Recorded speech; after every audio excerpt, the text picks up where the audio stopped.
We're living in an economy that has left the country. We're not living in a depression. We're living in an economy that has left the country. We don't live in a democracy. We live in a system that can buy and sell democracies. We're living in a power structure that doesn't give a damn about anything. It doesn't give a damn about your sick child, your developing cancer, your Christmas tree, rainforest, pesticides in your fatty layers, whether you're making a living or not, whether you have any money or not. Compared to this system we're living under, a great white shark looks like a Salvation Army lady. We're living in a system run by capital with huge piles of money at the top, piled high in the top 28 stories of the corporate skyscrapers, with financiers and corporate presidents climbing around on it like rats in a grain elevator. It's all they can do to even survive and not be drowned and suffocated in their own capital.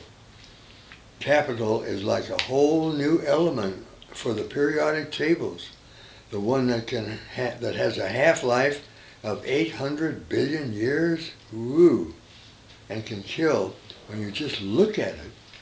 It's what we put everywhere else to pry young women loose from Indonesian mountaintops, to get them down to the capital and the port cities to be whores or sweatshop workers, making $6 a day for 12 hours work, and they better not talk or they'll be on the streets making $4 a day having intercourse with foreigners.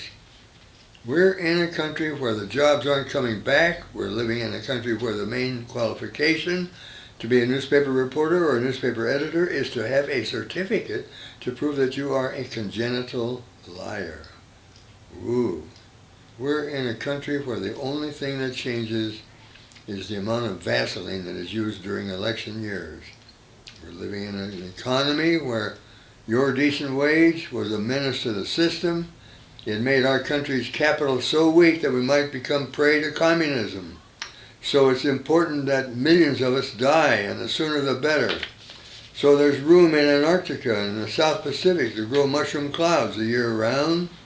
Yeah. We're living in an economy where we're not going to bother with the vets of the Holocaust in Vietnam because they're so damaged morally and physically that they're a drug on the market.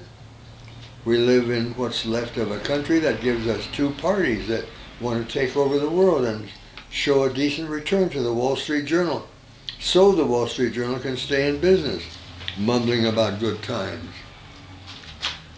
Of course, by that time, even the indigenous people, the ones that were here first, won't want it because it's totally polluted.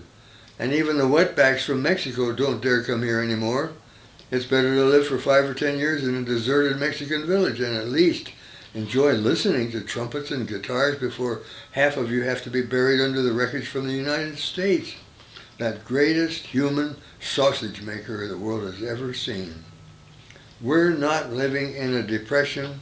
We're living in an economy where most of it has left the country, off to where wages are 40 cents an hour and can be driven down in a while to 4 cents an hour.